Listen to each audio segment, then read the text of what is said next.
ইন্তেকালের প্রায় 40 ঘন্টা পর রাসূলুল্লাহ সাল্লাল্লাহু আলাইহি সাল্লামকে দাফন করা হয়। রাসূলুল্লাহ সাল্লাল্লাহু আলাইহি সাল্লাম ইন্তেকাল করেন সোমবার জোহরের আগে। আমরা যদি টাইম হিসাবে বলি আনুমানিক সকাল 10টা-11টা এরকম।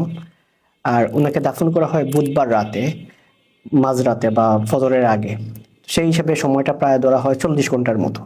তো এই 40 ঘন্টা কি হয় এরকম যদি আমরা লিস্ট করি তাহলে 10টা পয়েন্ট বলা যাবে যে এই 40 ঘন্টা কি হয়েছিল। প্রথমত রাসূলুল্লাহ সাল্লাল্লাহু আলাইহি ওয়াসাল্লাম ইন্তেকালের পর উনি যে আসলে ইন্তেকাল করছেন কিনা এইটা নিয়ে একটা কনফিউশন দেখা দেয়। স্পেশালি অনেক সাহাবী মেনে নিতে পারতেছেন না যে রাসূলুল্লাহ সাল্লাল্লাহু আলাইহি ওয়াসাল্লাম ইন্তেকাল করছেন। ওমর ইবনুল খাত্তাব রাদিয়াল্লাহু আনহু তো বলেই ফেললেন যে যে বলবে রাসূলুল্লাহ সাল্লাল্লাহু আলাইহি ওয়াসাল্লাম ইন্তেকাল করছেন তাকে কতল করা হবে। উনি মসজিদে এই ঘোষণাটা করেন। পরে আবু বকর রাদিয়াল্লাহু আনহু যখন আসেন, উনি একটু দূরে ছিলেন। উনি আসার পর উনি কনফার্ম করলেন যে রাসূলুল্লাহ সাল্লাল্লাহু আলাইহি ওয়াসাল্লামকে উনি দেখতে গেলেন, উনি ওনার কপালে চুমু দিলেন, তারপর কনফার্ম করলেন যে রাসূলুল্লাহ সাল্লাল্লাহু আলাইহি ওয়াসাল্লাম ইন্তেকাল করছেন। তার মানে প্রথমত হলো ডেথ কনফার্মেশন একটা। সেকেন্ড হলো গিয়ে এটার কিছুক্ষণ পর, কয়েক ঘন্টা পর সাকিফায়ে বনু সাইদা নামক একটা জায়গায় মসজিদ থেকে একটু কাছেই ওইখানে একটা মিটিং হয়। সেই মিটিংকে আবু বকর রাদিয়াল্লাহু আনহুকে খলিফা নির্বাচিত করা হয় এবং এইটাকে বলা হয় তাকে উম্মতের উপর অনেক বড় একটা ফিতনা আসতে পারতো। তো এই ফিতনাটা রাসূলুল্লাহ সাল্লাল্লাহু আলাইহি ওয়াসাল্লাম ইন্তেকালের কয়েক ঘন্টা পরের এই ফিতনাটা দূর করা হয় আবু বকর রাদিয়াল্লাহু আনহুকে খলিফা নির্বাচনের মধ্য দিয়ে। তারপরে দুইটা ইভেন্ট গেল। 3 নম্বর হলো রাসূলুল্লাহ সাল্লাল্লাহু আলাইহি ওয়াসাল্লামকে গোসল দিতে হবে। তো স্বাভাবিক যে কেউ ইন্তেকালের পর ওনাকে গোসল দেওয়ার সময় ওনার কাপড় খোলা হয়, তারপর গোসল দেওয়া হয়। তো রাসূলুল্লাহ সাল্লাল্লাহু আলাইহি ওয়াসাল্লামকে গোসল দেওয়ার সময় কিভাবে করা হবে এবং ওনার কাপড় খোলা হবে কিনা এইটা নিয়ে সাহাবীদের মধ্যে একটা কনফিউশন দেখা দেয়। তো সময়টা ধরে নেওয়া হয় আনুমানিক সোমবার ওই দিনই বা মঙ্গলবার ওই দিনই রাতের মধ্যে। তখন আল্লাহ সবাইকে একটা ঘুম পাড়িয়ে দেন, সব সাহাবীদেরকে, এবং ওনারা ঘুমের মধ্যে একটা আওয়াজ শুনতে পান। সেই আওয়াজে বলা হয় যে রাসূলুল্লাহ সাল্লাল্লাহু আলাইহি ওয়াসাল্লামের যে কাপড় পরা অবস্থায় আছে সেই কাপড় পরা অবস্থায় যেন ওনাকে গোসল দেওয়া হয়। অর্থাৎ অন্য সবাইকে যেভাবে গোসল দেওয়া হয় সেভাবে রাসূলুল্লাহ সাল্লাল্লাহু আলাইহি ওয়াসাল্লামকে গোসল দেওয়া হয় নাই, ওনাকে কাপড় পরা অবস্থায় গোসল দেওয়া হয়। রাসূলুল্লাহ সাল্লাল্লাহু আলাইহি ওয়াসাল্লামকে গোসল দেন ওনার চাচাতো ভাই এবং ওনার জামাই আলী ইবনে আবি তালিব রাদিয়াল্লাহু আনহু। 4 নম্বর, রাসূলুল্লাহ সাল্লাল্লাহু আলাইহি ওয়াসাল্লামকে কাফন পরানো। রাসূলুল্লাহ সাল্লাল্লাহু আলাইহি ওয়াসাল্লামকে 3টা ইয়েমেনি কাপড় দিয়ে কাফন পরানো হয় এবং এই ইয়েমেনি কাপড়টা যে জায়গা থেকে আসে সেই জায়গাটার নাম হলো সাহুল নামক একটা অঞ্চল। ওই জায়গাটা থেকেই কাপড়টা আসে। ওইখানের কাপড় দিয়ে রাসূলুল্লাহ সাল্লাল্লাহু আলাইহি ওয়াসাল্লামকে কাফন পরানো। এবার সবচেয়ে ইম্পর্টেন্ট প্রশ্ন, জানাজার নামাজ। রাসূলুল্লাহ সাল্লাল্লাহু আলাইহি ওয়াসাল্লামের জানাজা পড়াবেন কে? এইটা নিয়েও দেখা যায় কিছু কনফিউশন দেখা দেয়। পরবর্তীতে সাহাবীরা সিদ্ধান্ত নেন যে জানাজার নামাজে কোনো ইমাম থাকবেন না, প্রত্যেকেই নিজে নিজে গিয়ে নামাজ পড়বেন। যেমন ধরেন আমরা জামাতে নামাজ মিস হলে আমরা যেমন একা একই নামাজ পড়ি, এরকমই প্রথমে পুরুষরা গিয়ে নামাজ পড়েন, তারপর মহিলারা গিয়ে, তারপর বাচ্চারা গিয়ে, যারা ছোট ছিল তারা গিয়ে নামাজ পড়েন। অর্থাৎ ওই নামাজের কোনো ইমাম ছিলেন না। জানাজার নামাজ প্রত্যেকেই নিজে নিজে গিয়ে জানাজার নামাজ, আমরা যেমন জামাত ছুটলে যেরকম নিজে নিজে নামাজ পড়ি ঠিক তেমনি নিজে নিজে গিয়ে জানাজার নামাজ পড়েন ইমাম স্যার। 6 নম্বর হলো কবর খোঁড়া। তো রাসূলুল্লাহ সাল্লাল্লাহু আলাইহি ওয়াসাল্লামকে তো দাফন করা হবে, কবর খুঁড়তে হবে। তো কোন জায়গায় ওনাকে দাফন করা হবে এটা নিয়ে প্রথমে একটা কনফিউশন দেখা দেয়। কেউ বলেন জান্নাতুল বাকিতে দাফন করা হোক, কেউ বলেন অন্যান্য জায়গায়। তখন আবু বকর রাদিয়াল্লাহু আনহু বললেন যে, উনি একটা হাদিসের উদ্ধৃতি দিলেন যে রাসূলুল্লাহ সাল্লাল্লাহু আলাইহি ওয়াসাল্লাম বলছেন যে নবীরা যেই জায়গায় ইন্তেকাল করেন সেখানেই তাদেরকে দাফন করা হয়। এর ফলে রাসূলুল্লাহ সাল্লাল্লাহু আলাইহি ওয়াসাল্লাম যেখানে ইন্তেকাল করেন অর্থাৎ আয়েশা রাদিয়াল্লাহু আনহার ঘর, সেই জায়গায় রাসূলুল্লাহ সাল্লাল্লাহু আলাইহি ওয়াসাল্লামকে দাফন করা হয়। 7 নম্বর, রাসূলুল্লাহ সাল্লাল্লাহু আলাইহি ওয়াসাল্লামের কবর খুঁড়তে হবে। তো কবর খোঁড়ার জন্য তো ওই সময় মদিনা 2টা ওয়েতে কবর খোঁড়া হতো, 2টা স্টাইলে। তো সবাইকে বলা হলো যে এই যে কবর খোঁড়া হবে, তো এই 2টা স্টাইলে মদিনাতে কবর খোঁড়া হয়। তো এই 2জন সাহাবী কবর খোঁড়েন, একজন এক স্টাইলে আরেকজন আরেক স্টাইলে। তো বলা হলো যে তাহলে 2জনকে খবর দাও, যে আগে আসবে সেই কবর খুঁড়বে। তখন দেখা যায় আবু তালহা আনসারী রাদিয়াল্লাহু আনহু আগে আসেন এবং তিনি রাসূলুল্লাহ সাল্লাল্লাহু আলাইহি ওয়াসাল্লামের কবরটা খোঁড়েন। অতঃপর রাসূলুল্লাহ সাল্লাল্লাহু আলাইহি ওয়াসাল্লামকে দাফন করতে হবে। দাফন করার সময় 4জন সাহাবী কবরে নামেন।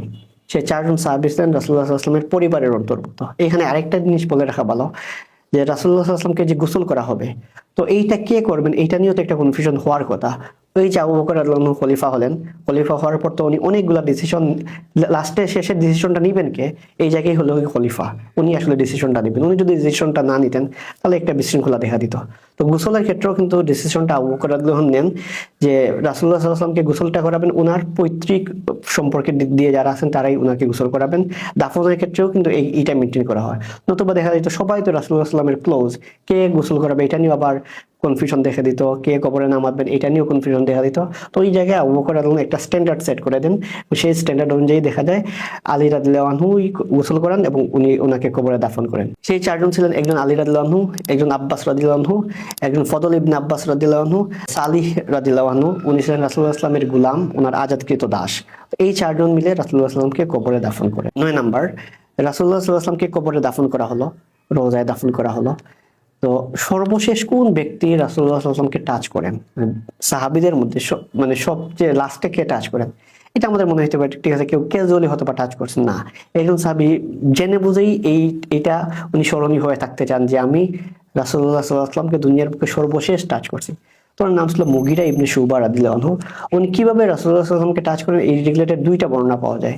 একটা বর্ণনায় দেখা যায় উনি কবরে যখন মাটি দেওয়া হয় নাই তখন উনি কবরে নামার পর বলছেন মাটি দাও, তখন ওনার উপরেই মাটি দেওয়া হয় এবং ওনার পা পর্যন্ত যখন মাটিতে পড়ে যায় তখন উনি উপরে উঠে আসেন এবং তার সেই হিসাবে বলা হয় উনি আসলে সর্বশেষ রাসূলুল্লাহ সাল্লাল্লাহু আলাইহি ওয়াসাল্লামকে টাচ করেন। আরেকটা ঘটনা পাওয়া যায় যে সবাই যখন কবরে থেকে উঠে পড়ে তখন উনি ওনার আংটিটা রাসূলুল্লাহ সাল্লাল্লাহু আলাইহি ওয়াসাল্লামের কবরে ফেলে দেন। তো ফেলে দেওয়ার পর যখন সবাই মাটি দিবে তখন বলতেছেন যে দাঁড়া দাঁড়া আমার আংটিটা তো পড়ে গেছে রাসূলুল্লাহ সাল্লাল্লাহু আলাইহি ওয়াসাল্লামের কবরে।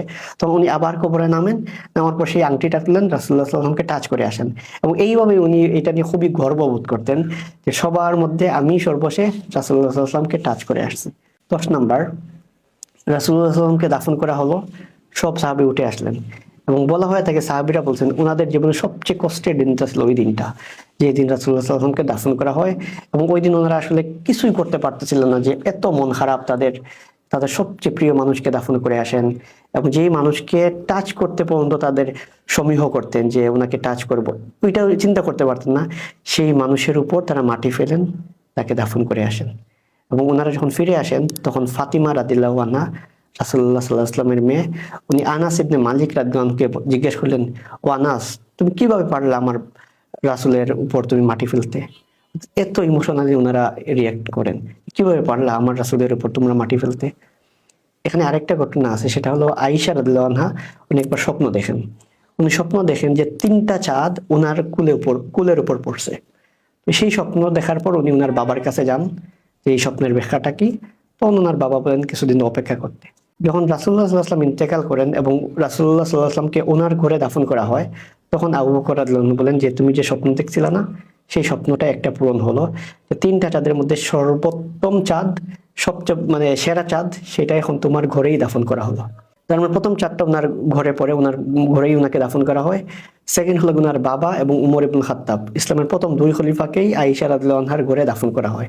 তো উনি যে স্বপ্নটা দেখেন যে 3টা চাঁদ ওনার কুলের উপর পড়ছে, সেই স্বপ্নটা এভাবেই পূরণ হয় যে রাসূলুল্লাহ সাল্লাল্লাহু আলাইহি ওয়াসাল্লামকে ওনার ঘরে দাফন করা হয়, আবু বকর রাদিয়াল্লাহু আনহুকে, উমর রাদিয়াল্লাহু আনহুকে, 3জনকেই ওনার ঘরে দাফন করা হয়।